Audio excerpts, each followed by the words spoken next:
You are now listening to Wolf Sports Network live from the University of West Georgia in Carrollton, now an Odyssey station. Welcome to the Playbook, your ultimate game plan for college sports. 5 guys who live and breathe the game are here to break down the biggest plays, the hottest takes, and the boldest predictions, bringing you segments like The Kickoff. Jalen Walker, I think, in my personal opinion, could wind up being the very best. And introducing 3 new segments like the Peach Slate, talking all things Georgia. Walk the Line, breaking down the crucial overs and unders of the weekend. And Playbook Picks, where we make our predictions for this weekend's games. And to end it all off, a signature segment of Who's That Campus Legend. The first hint is this player went to UNC. It's obviously Drake May. Dude, it's Michael Jordan. This is The Playbook on Wolf Sports Network. Ladies and gentlemen, welcome back to Season 2 premiere debut of The Playbook. I'm so excited for this. It's been a long winter break, and we're coming back at you. Summer break, my bad. And we're coming back at you with college football season coming back up. I'm really excited. Of course, joined by Aiden Aby, Jackson Bulls, Brandon Dyer. Aiden, how we doing today, brother? Doing wonderfully. It's been real excited to get back into the show for this semester. Yes, sir. Yes, sir. Jackson, how we feeling today, brother? I'm super excited. You know, even as a Kentucky fan, I'm going to try and keep optimism about the college football 2025 season after seeing Zach Calzada barely squeak a win against Toledo. But I'm excited that we're back. I'm excited for the Playbook. Brandon, how we doing? So you mentioned winter and you mentioned summer, but you didn't mention the best season of them all, fall, and that's because college football is back, baby! You're so right. College football is back, and we're going to kick off this show with some college football. All right, everybody in here, are you ready for the kickoff?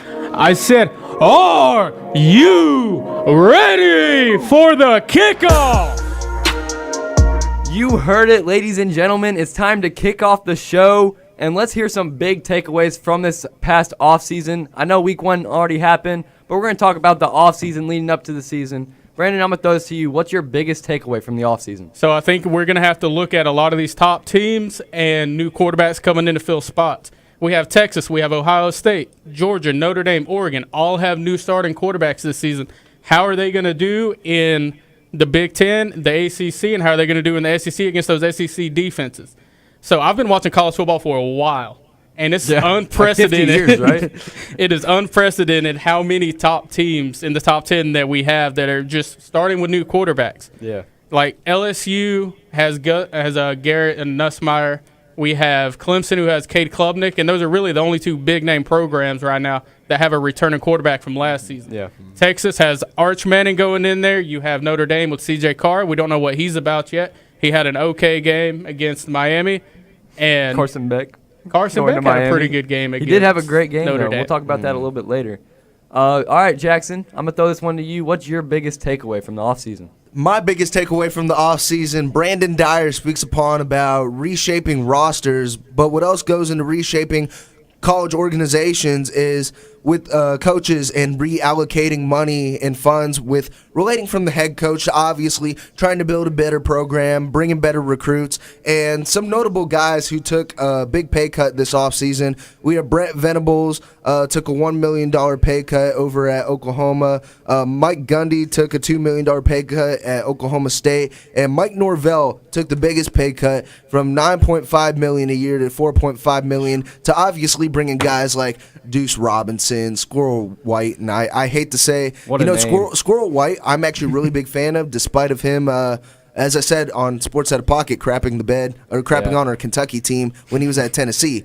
But it's a big part of reshaping rosters and reshaping teams. Yeah. Well, new coaches. I do want to talk about Rich Rodriguez going back over to West Virginia. He was back at the head coach over there in the late 2000s, and I think bringing him back, I really think that this puts West Virginia in a spot where they can once again become a prominent program in the Big 12. I like that. And we're going to throw this last one to Aiden. What is your biggest takeaway? Yeah, mine's going to build off of Jackson's stuff with the NIL. It's not just the coaches taking pay cuts. It's the way that teams are finding ways around the NIL these days.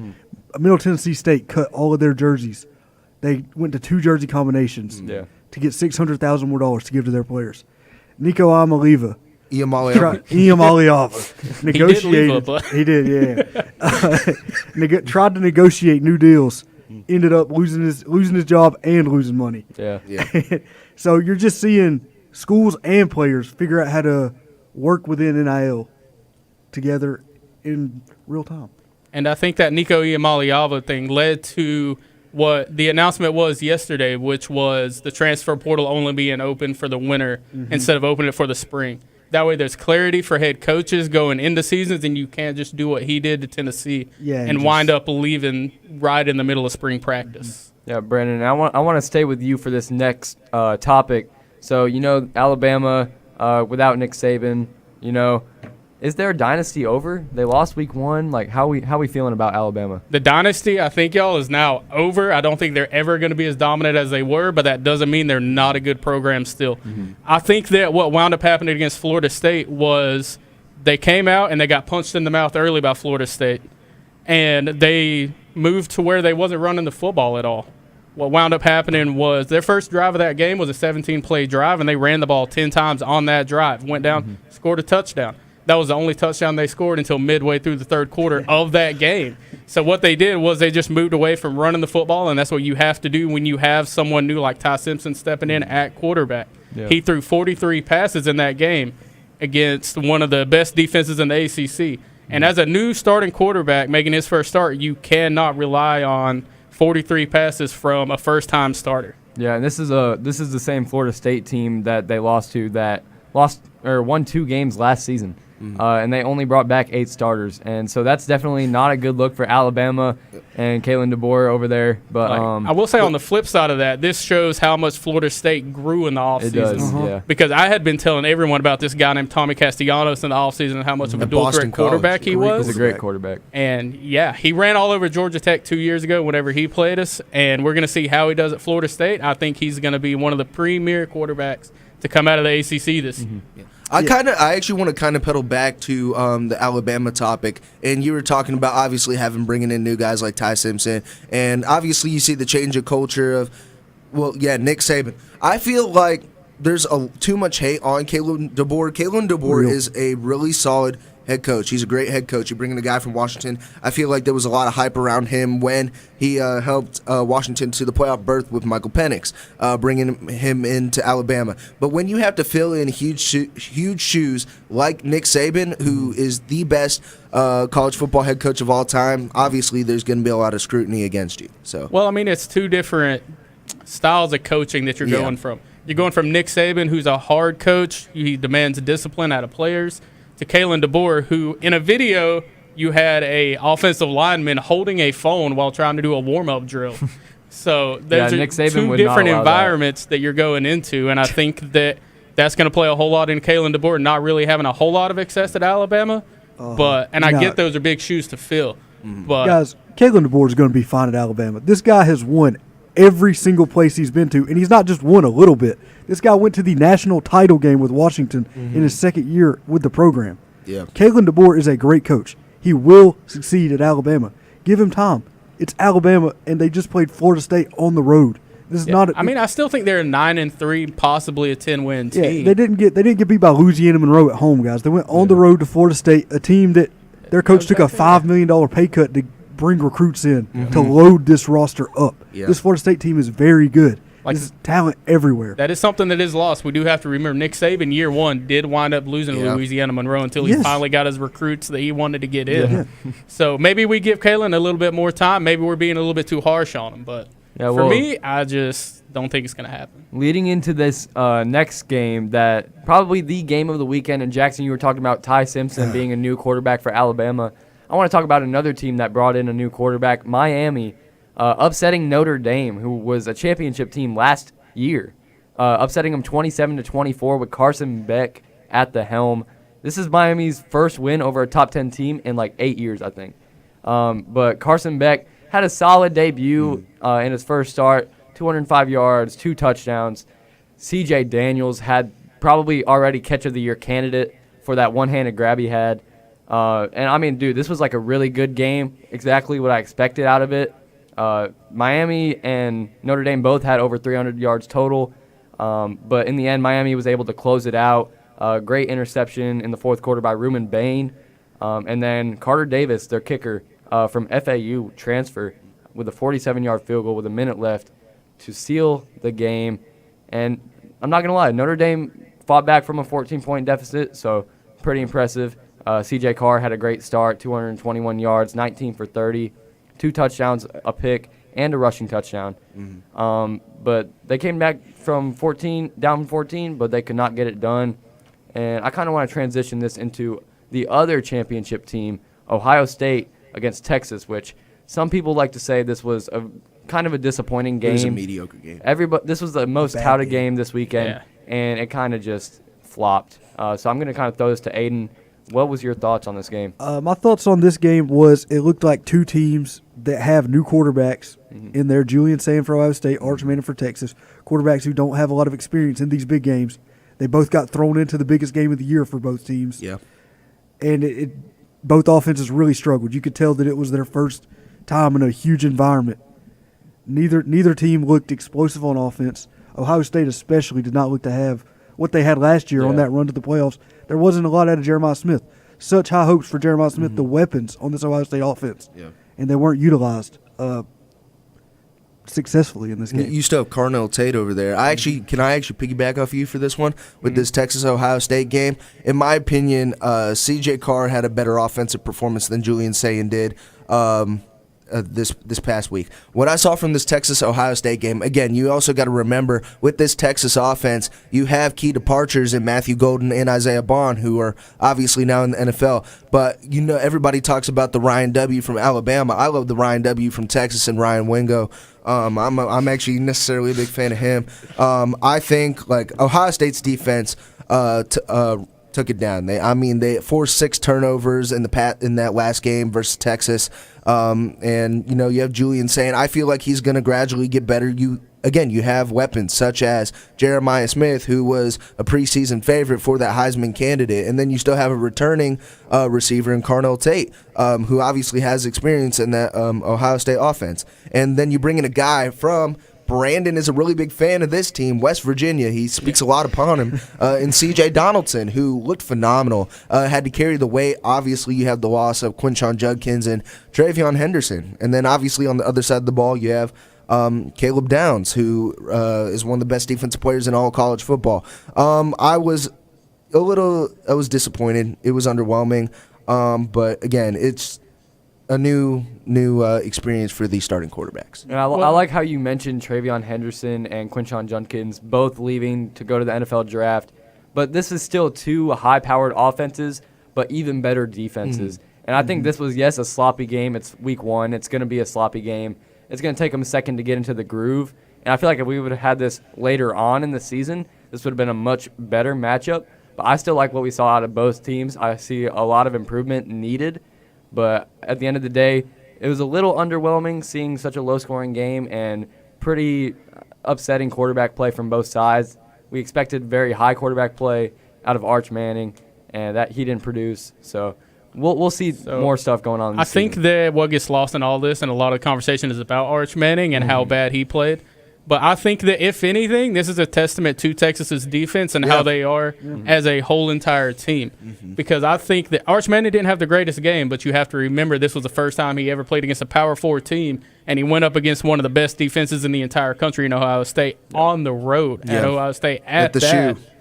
And I still think that Arch Manning has a lot to prove. I think he can grow a whole lot. But the good thing for Texas is that if Arch can play that bad and you still be in the game for that long, once he becomes decent, I think that Texas can figure it out, and I think they're going to be a really dangerous team late in the season once he does.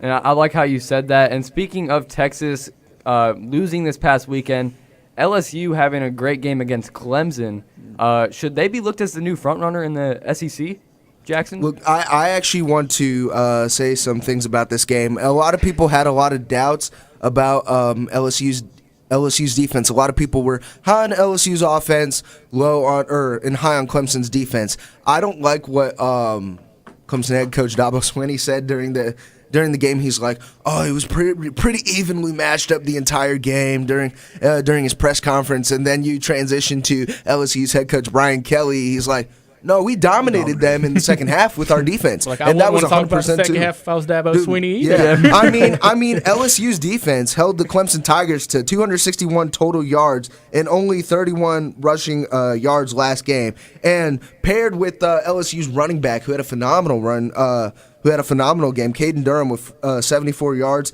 I mean, with LSU carrying the hype around Garrett Nussmeier is everything I thought he was going to be heading into this season. I think he is one of the, obviously, lead candidates for the Heisman this season, and I think it's going to gradually continue. Yeah, this game was pretty much the antithesis of Ohio State and Texas. This was two teams that have returning quarterbacks that have been in those big moments, and we saw how they performed at the big time. This was a great offensive game. Really good battle, and I think both teams will be in the playoff come January. Yeah. And looking at the entire SEC, the only two teams that lost their Week 1 matchup were Alabama and Texas. So do we think LSU is the team to beat in the SEC, or do we think this still could be anybody's? Now that their defense has figured it out, I think absolutely Yep. LSU should be looked at as a front runner in the SEC. And also, I love the key bring-ins, especially with one particular wide receiver who was brought in from Kentucky, the speed demon Barian Brown. I love Barian Brown, bro, and I'm so upset that he is no longer a Kentucky Wildcat. But we got JJ Hester, Kendrick Law, and Jamori Macklin over there, so I'm fine. I'm okay. Last season was an LSU defense, allowed 24 points a game. Last season allowed 370 yards, both of which was 15 of 16 in the SEC. Yeah. So now that they have this figured out on defense, they can return to their glory days like what I seen in 2011, 2012 LSU teams, to where defense really dominated their opponents. Matthew. Tyrann Mathieu and Morris Claiborne. Yeah, but with Garrett Nussmeier at quarterback and them definitely improving their defense over the offseason, I definitely see them as a front runner. I feel like there's a couple teams that could contest them, like maybe Georgia. I know we only saw a little bit from Gunnar Stockton. It was against a pretty bad team. I will but say, for it being his first start, he looks like a freak athlete out there. Yeah, I will say, as a Georgia Tech fan, watching Gunnar Stockton, I didn't know that he had the running ability that he had. Oh, yeah. He had 3 rushing touchdowns in that game against Marshall. Looked like a Timu Haynes King. I don't know. Whoa, that's like getting carried away now. That's Okay. crazy. Haynes King versus Gunnar Stockton. That's a debate for another day. But we're going to show some love to the other shows. And when we come back, we're going to be talking about all things Georgia. And get your wallets ready because we're going to walk the line. Are you tired about hearing about pro sports? Well, that's a good thing, because we only talk college. This is Jackson from the Playbook, and you're listening to Wolf Sports Network.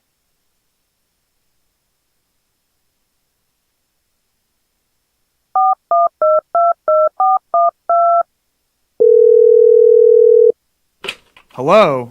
Hey there, sir. Have you heard the news? What news? Sports Pack is back! That's right, ladies and gentlemen. The start of a new semester means that Sports Pack is back on Mondays and Thursdays from 6 to 7 here on Wolf Sports Network.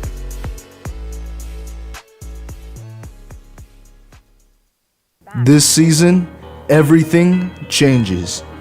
I'm the only one who came back, and honestly, I might regret it. Josh Allen might just be the best athlete the NFL has ever seen. Spencer Strider is an elite closer posing as an ace. D Rose is the most overrated player of all time. One vet, all new voices, hot takes, wild debates, and zero chill. Season 6 of Sports Out of Pocket debuts this fall, only on Wolf Sports Network. Sports Out of Pocket has a brand new showtime. Yeah! But what time is it at? I don't know! It's not 5 to 6. Uh-huh. It's not 7 to 8. Uh-huh. It's 6-7. Wolf Sports Network.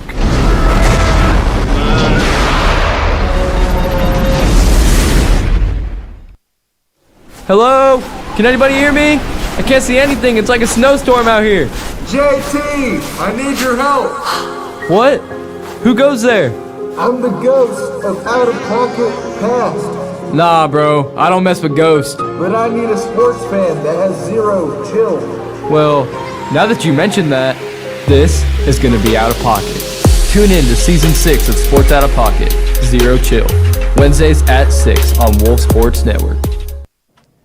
Ladies and gentlemen, welcome back to the Playbook, and we're going to kick this right off talking all things Georgia with the Peach Slate. From Athens to Atlanta, Statesboro to Macon, if college football is being played in the Peach State, we're all over it. This is the Peach Slate. So now we're going to move into our kind of future segments, some games coming up this next week. We have some pretty good games from Georgia. We're talking Georgia Tech, Kennesaw State, Georgia Southern, and, of course, UGA. So Georgia Tech beating Colorado this past week, and we got 2 Georgia Tech fans in here. I kind of want to hear your kind of opinions on this game. I'll start it out, and I want to the start of this Georgia Tech game had me really worried. We came out, and it just looked sloppy. I mean, 3 turnovers and 3 drives. Defense held up, only gave up 7 off of it. And after the first quarter, even during the first quarter, you could tell that Georgia Tech was the far superior football team to Colorado. They just had to clean up the turnovers and clean up the penalties that were killing the drives early on. Once they did that, it was domination. Yep. Handled business on the road at a pretty wild Colorado stadium. Great fan turnout for them. And yeah, Haynes King especially. Always, you can't talk about Georgia Tech without talking Haynes King. Looked immaculate down the stretch. Yeah. I think this reinforced Haynes King as one of the best quarterbacks in college football. And I may be a little bit biased in saying that. Never. But I think that over 300 combined yards, 150 rushing yards, 3 rushing touchdowns against a Power 4 opponent. He didn't play somebody like Marshall, like some other Georgia team. Yeah, and I think this Georgia Tech team is definitely like a sneaky team to look out for, especially with Haynes King at quarterback. Dude, he had a couple struggles at the beginning of the game, but after he got them together, Georgia Tech looked dominant in this one. And I kind of want to... A lot of the conversation from that game is around Haynes King and the Georgia Tech offense. But something I want to highlight is the Georgia Tech defense. Aiden mentioned it a little bit. 3 turnovers in the first quarter alone, and they only gave up 7 points. Yeah. And they went up against Caden Salter, who was one of the best dual-threat quarterbacks when he was at Liberty over the past 2 seasons. And they limited him to only under 200 yards. Yeah, so I think that this Georgia Tech defense, going into this season, Georgia Tech's problem was they needed to find a way to get stops on defense, and that was going to be their big question mark. And I think that they found out a lot about themselves in this game. Like, they had a pursuit to the football like I have never seen in a Georgia Tech defense. Yeah. They really swarmed the football like some yellow. Together we swarmed. We're going to transfer this into our next Georgia team, talking about the Kennesaw State Owls. Joey, Hello. Where did you come Joey from, Prater. I'm here now. It's great to see you on, replacing Jackson for these next couple segments. Joey, I want to throw this one to you. Kennesaw State taking on Wake Forest. What were your thoughts on this game? Man, all right. I'm going to say this now. I love both teams. I love Kennesaw. I have a little bit more favor towards Wake Forest. I have a buddy that plays there, though, so that's why. But that game was just sad.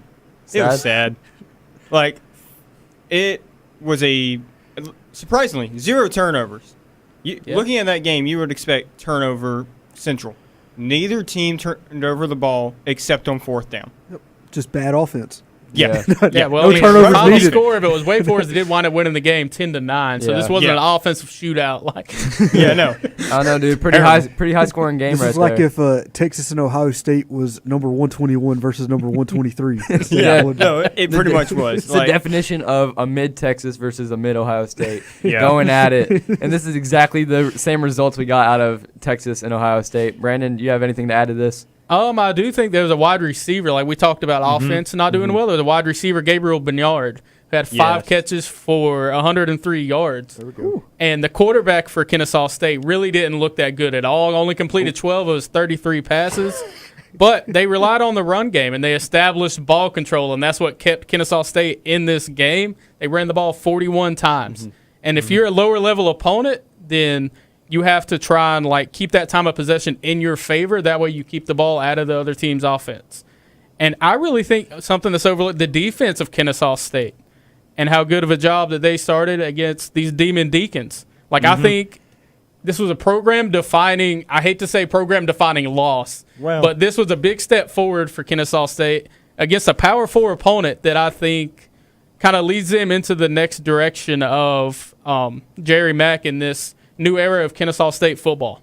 And we're going to kind of slide down towards Atlanta a little bit. We're going to talk about the Georgia State Panthers. I don't even want to bring up this game too much. They played a really good Ole Miss team. Mm-hmm. This was just like one of those cupcake games for Ole Miss. Yeah, the only fight you saw from Georgia State was before the game. You had the DB snatch the chain off the Ole Miss player, throw it in the crowd. That's the most defense Georgia State played all day. Gave now, it 63. if he didn't snatch the chain off, if he didn't snatch the chain, maybe we would have had a closer game. But I guess that just activated something in Ole Miss to decide to put up 63 points against this Georgia State team. Going over to Savannah, we're talking about Georgia Southern taking on Fresno State. Down in over in Statesboro, all the way on the other side of Georgia. But Georgia Southern getting absolutely smacked by Fresno State. I mean, I don't know what I really expected out of this Georgia Southern team, even out of this Fresno State team. I was hoping it would be a better game so we could talk about it even more, but just not what we expected. At least they got 2 touchdowns, though. Yeah, I mean, they did score. They put up points. They put up more points than the Kennesaw State Owls. So, and Wake Forest. So, Joey, you might need to reconsider your teams. Nah, I'm good. And then moving on to, of course, our last team, we're going to talk about the Georgia Bulldogs. Again, cupcake game for them, taking on Marshall. 42-7 win. Love what I saw out of Gunnar Stockton. Love what I saw of this Georgia offense. The defense looked great. I don't like how we gave up any points to Marshall, but, I mean, it's all right. It's our first game of the season. We're only going to get better. But we have a tough schedule throughout the rest of the season. But I'm really looking forward to the season. Something that stuck out to me with Georgia was the fact that Mike Bobo is not calling a whole lot of screens anymore, which is something that he's been very known for throughout his coaching career. It's easier to stretch the field against Marshall. Let him get into the SEC play.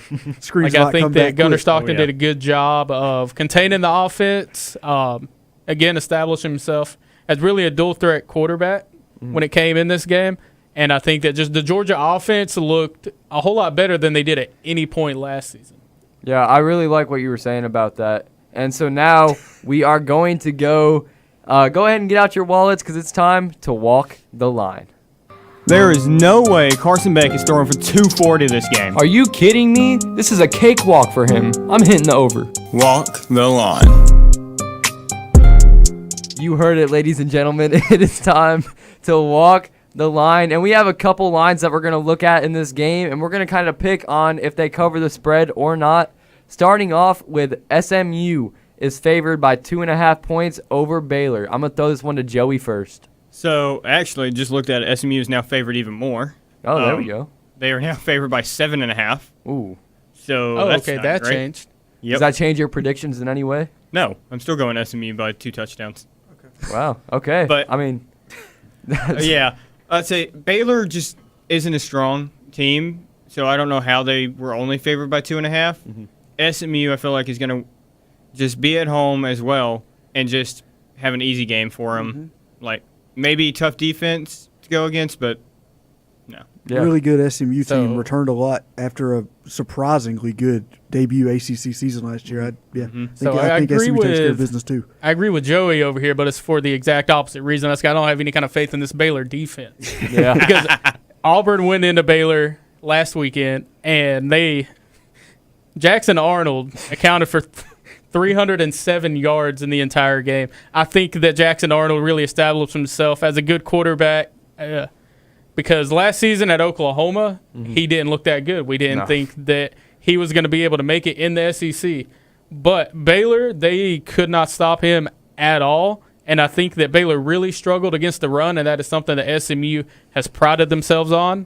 You've seen that last year. They have returning quarterback Kevin Jennings this year, and an established run game that I think Baylor's going to really struggle with. So they can't stop the run, and then SMU, again, has the best dual-threat quarterback in the country in Kevin Jennings. So I think you're looking probably 10, probably Joey mentioned it, 2 touchdowns, somewhere in that range. I don't really know how the line of this was that low, but I think SMU by a lot, boys. Yeah, I completely agree. I think Baylor's defense is just too bad. And you talked about Jackson Arnold establishing himself as a great quarterback against a bad Baylor defense. Like, how can you prove yourself? I don't know what I'm really trying to say here. It's like Jackson Arnold. Can you really have a bad game against Baylor, against Baylor's defense? Well, Baylor has never been known for his defense. I will go ahead and throw that out there. They're a Big 12 team. How bad could Jackson Arnold really have done? 300 might be his minimum against a Baylor defense. That could just be like he had a good game based off of stats and stuff like that, but he very easily could have had 400, 500 yards.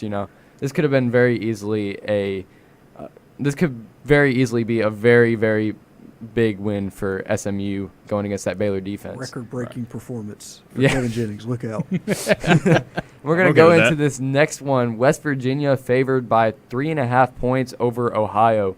Jesus. Aiden, you are a big Ohio fan. I love this Ohio Bobcats team. All right, Ohio lost by 3 last week on the road to Rutgers. This week they got West Virginia. They go on the road to Morgantown.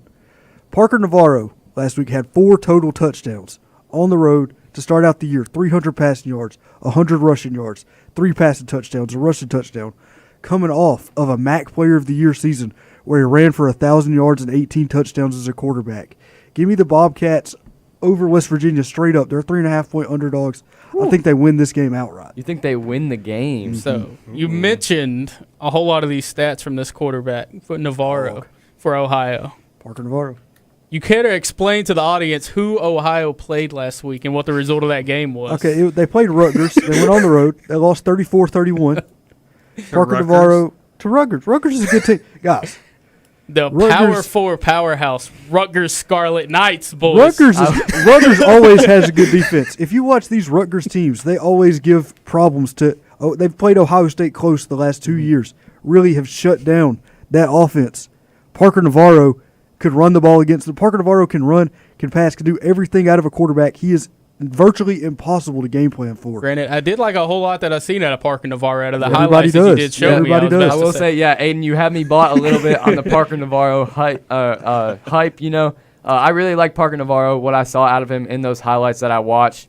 I obviously didn't watch the Ohio game, but I watched the highlights of it because it wasn't important to me at the time. But I like the hype that you're buying me into it. I really like what you're saying about it. Mm-hmm. And I'm also going to take Ohio State to cover and even win this game. No, that one on the flip side of this, I think this is West Virginia's ball game to lose. Yeah, I think there's a lot of noise in Morgantown that hasn't been there since back in the day when Geno Smith, Tavon Austin, Pat White, Steve Slayton were all there.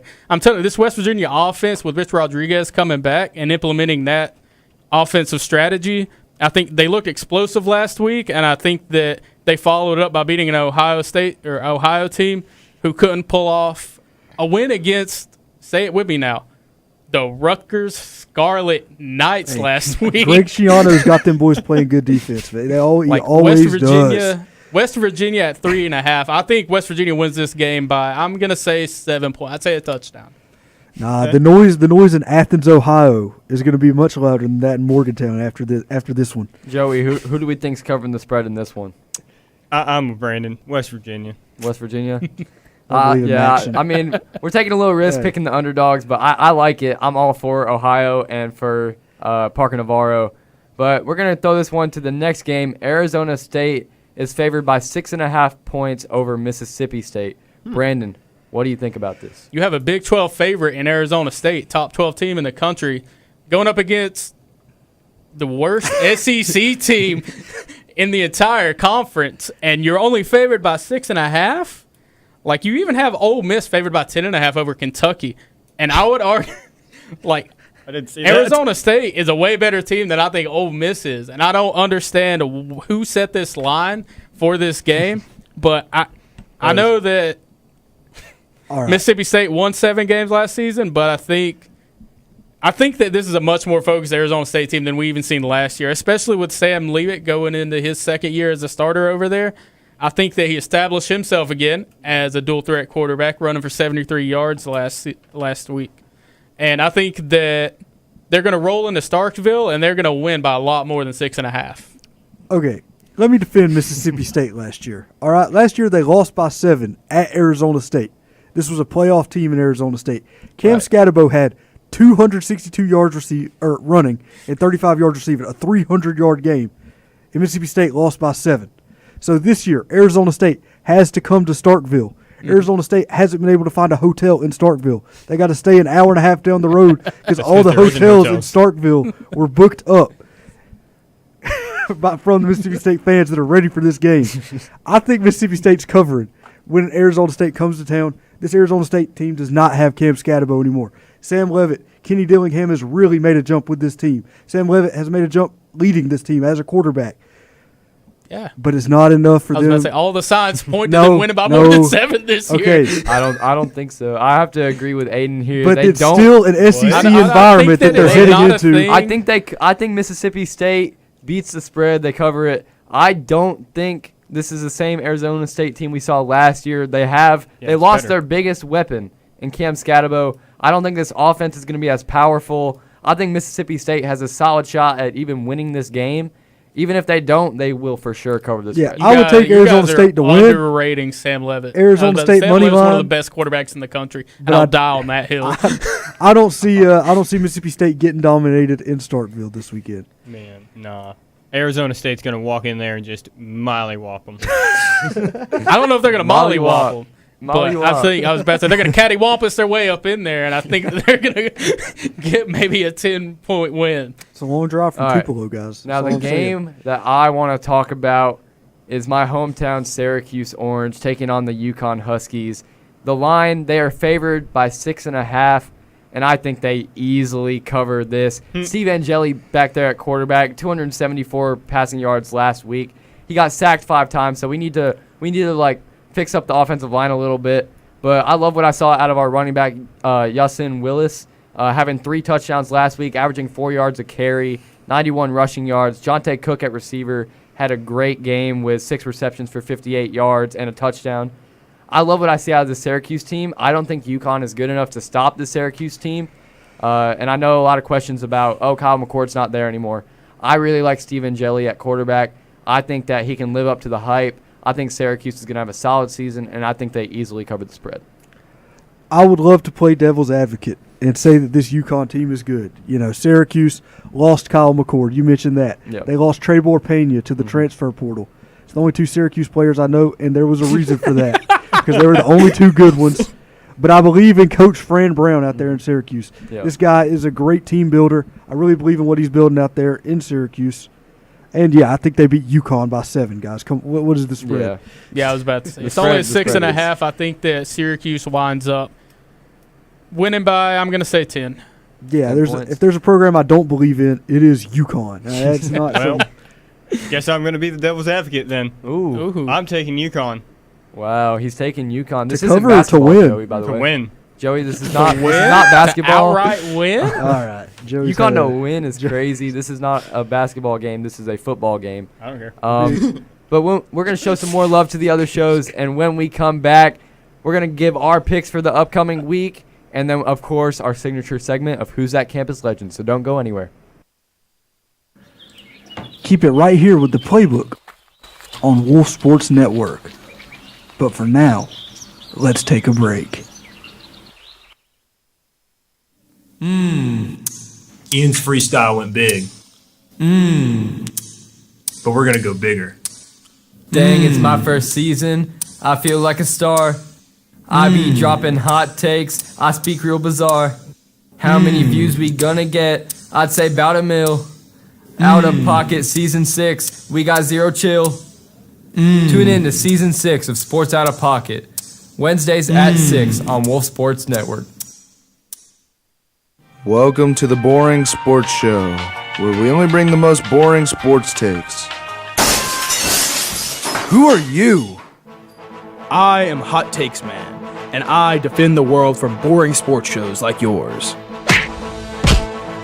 Another day's work for Hot Takes Man. Citizen, if you want to save yourself from boring sports content, then tune in to Sports Out of Pocket, Wednesdays from 6 to 7 on Wolf Sports Network. Wolf Sports Network is back and will feature 3 live shows this fall. On Mondays and Thursdays at 6, Sports has you covered with all breaking sports news at the University of West Georgia and the entire sports landscape. On Wednesdays at 6, Sports Out of Pocket is bringing the energy with zero chill, talking all the hot button issues in professional sports. And on Friday at noon, we get you ready for your college football weekend with the Playbook. You won't want to miss out on all the action this semester at Wolf Sports Network. Join Wolf Sports Network as we kick off our 2025 tailgate season on September 13th. Breaking down the game between the East Tennessee State Buccaneers and your West Georgia Wolves. And other matchups from across the college football world. The action starts at 4 p.m. only on Wolf Sports Network. Tailgates sponsored by Campus Services. From dining, parking, IDs, or mail, visit the Momentum Center. It is time to get into my favorite stager that we have at the station. It's time for Playbook Picks. Eeny, meeny, miny, mo. Playbook Picks. Is that not the best stager you've ever heard in your life? Shout out Aiden for that amazing stager. And we got a couple games that we're going to look at. We're going to look at Iowa versus Iowa State, USF versus Florida, Vandy versus Virginia Tech, Illinois versus Duke, Kansas versus Missouri, and Michigan versus Oklahoma. We're going to kick it off with Iowa at Iowa State. Aiden, who do you think is winning this game, and what do you think the score will be? Give me Iowa 13-3. Wow. Kirk Ferentz classic. This is about to be pure Iowa football. I was boys. about to say, if you don't know Iowa football, that might be the truth. We're about to watch a just strangulation on the football field as Iowa just shuts everything Iowa State wants to do down. That's my prediction. I mean, I'm personally not a fan of it. I'm taking Iowa State in this game, 31-20. 31 points. 31-20 points against Iowa? Hey, call me crazy. We are going to call you crazy. Call In fact, me I'm going crazy. to do it right now. I think JT, Iowa, you're crazy for that. I think Iowa State wins this game. I think it'll be a high-scoring game, and I think we're going to be surprised by a lot of people. Thing is, right now with this Iowa team, they have limited Mark Gronowski with the aerial attack. I believe he only attempted 15 passes last game, if I'm correct. And Rocco Becht has looked poised and very calm and collected in the past two games he's played and for the start of the season. I think if they give Mark Gronowski, by the way, phenomenal FCS quarterback when he was at South Dakota State playing for them Jackrabbits last season. But, with his transition into FBS and this Iowa team, I have Iowa State just due to when it comes to the experience at the helm with Rocco Becht. I have them 24-13. So you guys talked about offense, but I don't think you guys know Iowa football. Iowa football was built based on the fact that games are going to wind up ending up like 13-10 all the time. I think Iowa State pulls out this one in one of those early season rivalry games that's going on. And, yeah, Iowa, I think, gets the ground game going early, and they wind up relying on it. Leads them to a win against Iowa State. Yeah, so, Jackson, you took Iowa State, correct? Yeah. So we got a split table in this game. Going to USF versus Florida, I expect a clean sweep at this table. I'm going to give my prediction first. I think Florida walks away with this one easily, 42-14. I know it's a rivalry, but give me Florida. Dude, USF just went on the road and beat a play. No. Beat a former playoff. I was really excited. I was really excited to hear that win. DJ Lagway. Ashton Genty made that Boise State offense. Right now at the Boise State RB position, they have two 6-year seniors, by the way, splitting carries, and that was a 34-7 upset over Boise State. I wouldn't even necessarily call it an upset. I mean, USF. I mean, Byron Brown looked phenomenal in that game against Boise State. I had high hopes. I'm taking I'm playing now. Gators had an explosive opener, totaling 451 yards. I'm going to take it 30 to 10. Oh, yeah, I didn't get a score. Very confident prediction from Jacksonville. 30-10. 27-10 Florida for me. Like, as good as USF looked and Byron Brown looked last week against Boise State, I still think just Florida comes in there and they wind up winning. I'm going to say 31-14. Yeah, I really like. I really expected a sweep from this table, but this next game I don't expect a sweep. Vandy going to Virginia Tech. What do we think? Vanderbilt. I think Vanderbilt's going to win this one. I think it's not really going to be much of a game, to be honest with you. I think Virginia Tech is actually favored in this one. Are they for real? I believe they All are. right, hey, good for Virginia Tech, man. I don't have any belief in this Virginia Tech football team right now. I do. Kyron Drones had Vanderbilt, an atrocious Yeah, opening Vanderbilt performance. does have to go on the road. This is a very difficult place to play. Diego Pavia's played in a little more difficult places, I believe, and had success. Give me Vanderbilt. I'm going to say this could be a sneaky good game, and it could be the game of the week, depending on how this game ends. I think it's going to be a close game. I think that Virginia Tech proved a lot of people wrong, especially defensively, going up against South Carolina last week. And I think that they wind up winning at home against Vanderbilt. It's going to be too much for Diego Pavia. Look, I would love to see a gradual change in Kyron Jones. I mean, he did not have the greatest offensive performance last week against South Carolina, but that defense really did show out and was really the star highlight for that Virginia Tech team versus South Carolina. And then, obviously, Aiden mentioned, Diego Pavia has had previous success Alabama last season, for example. So I think it's going to be a close game. I'm going to say 17-13 Vanderbilt. And I'm sorry, Brandon, you're going to be the outlier in this one. I got Vandy winning this game as well. I think it also has the opportunity to be the game of the week here. I think Vandy is going to win this one, though, 24-21. And we're going to go straight into our next game, Illinois going to Duke. We going to have a sweep here? Unless you boys are thinking something different, I love what Brett Blim is doing over there at Illinois. I think they hold Duke to under 20 points. I don't think Illinois winds up with the win here. I mean, I like Darren Mensah. I mean, the transfer quarterback out of Tulane. I mean, he had 389 passing yards, 3 touchdowns last week. But again, that was against what? Elon? That was against Elon. Yeah, I mean, they're not too good. Yeah, they're not too good. I like Luke Altmaier in this Illinois offense. And they have a really solid stellar defense. So, I mean, I'm going to take Illinois. I mean, Illinois is nearly a top 10 team, and they're heading to Duke as 3-point favorites. This is crazy. This Duke team Duke team is not good. If you want to throw a little money on Illinois, this would probably be a good week to make a little bit. Yeah. I'm taking Illinois by 20. Yeah, I think Illinois also takes this one. I was going to mention the spread only being like 3 points. I think Illinois wins by 3 scores in this one. Give me Illinois 35-17.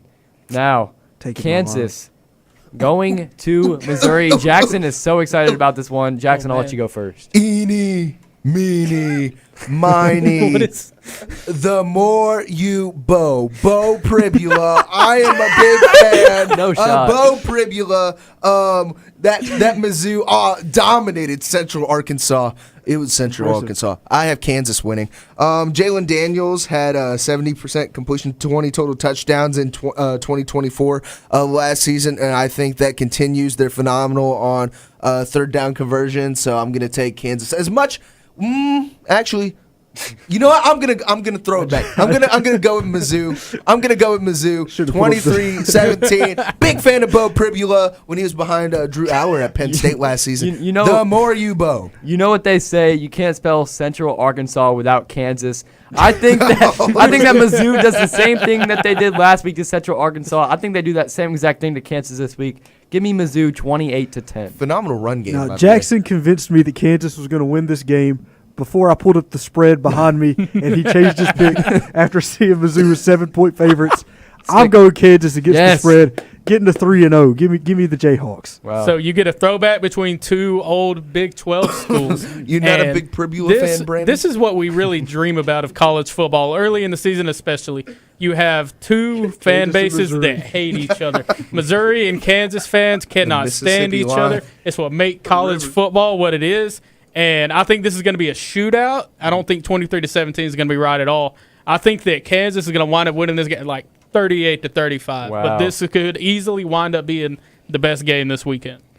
I'm going to challenge that because I think Michigan at Oklahoma might be the best game this weekend.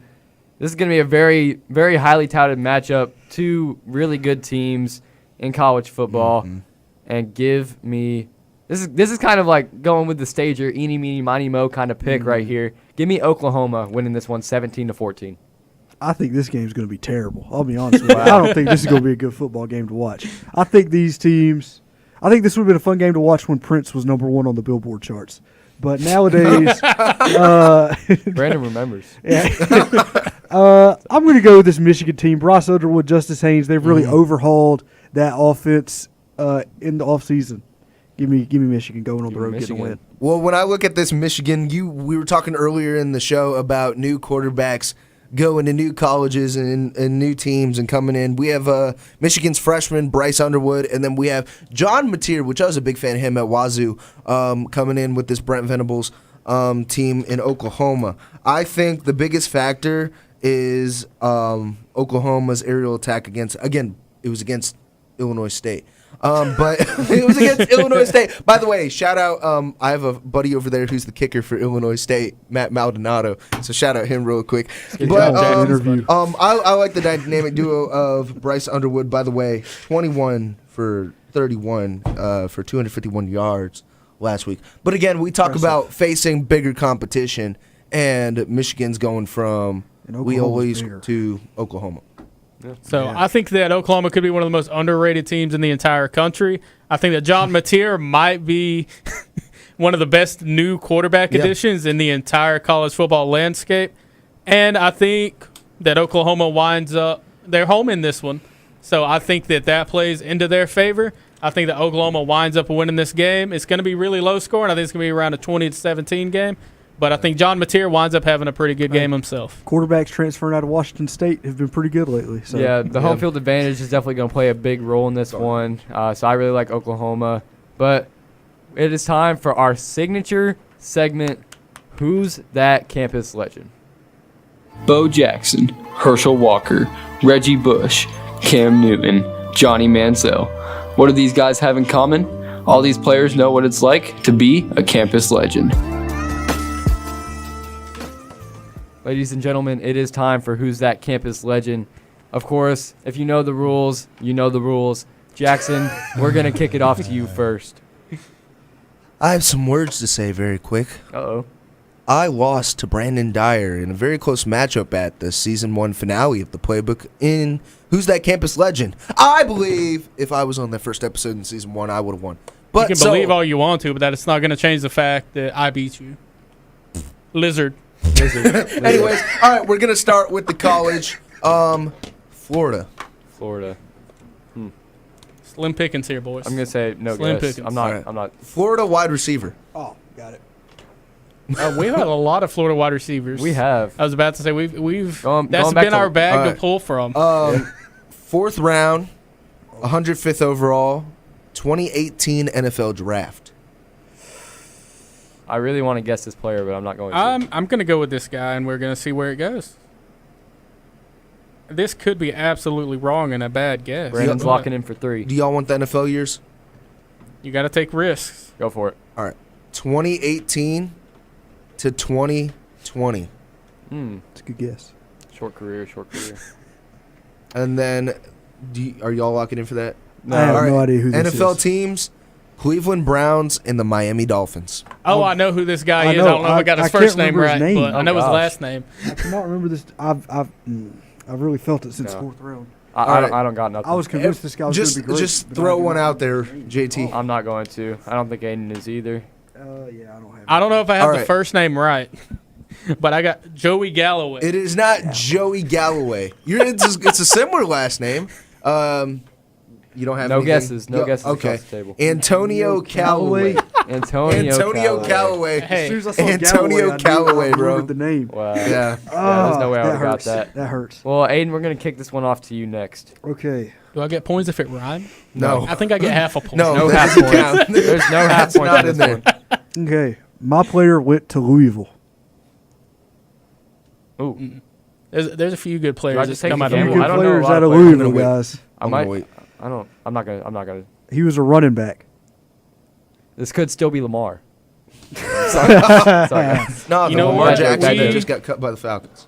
To win this, Louisville I running know back. you have to take risks sometimes, That is true. and I would've- I'm going to lock in for 4 on a Louisville running back. On a Louisville Right. running back. All right, go. Next hint. Nixon. He was drafted in the 4th round, 129th overall. What In year? what draft? year? Oh, sorry. In the 2024 NFL draft. Oh, Did you get it This right? is why we take risks, boys. This is why we take Wow. risks. Wait. Oh. Oh, I'm walking in. That is, how did I not I know think this? he's locking in, y'all. I'm not going to lock in. He's played 1 year for the San Francisco 49ers. Yeah. Okay. This is a bad look. This might not be who I thought it was. I'm walking in for after 3. all. Oh, gosh. 3. Brandon, Might not be you who I walked in thought for it 4. was. Wait, what's the last thing? Is that all of it? The teams he played teams for. he played for. Yeah. I just said San Francisco. Yeah. so Yeah. I don't.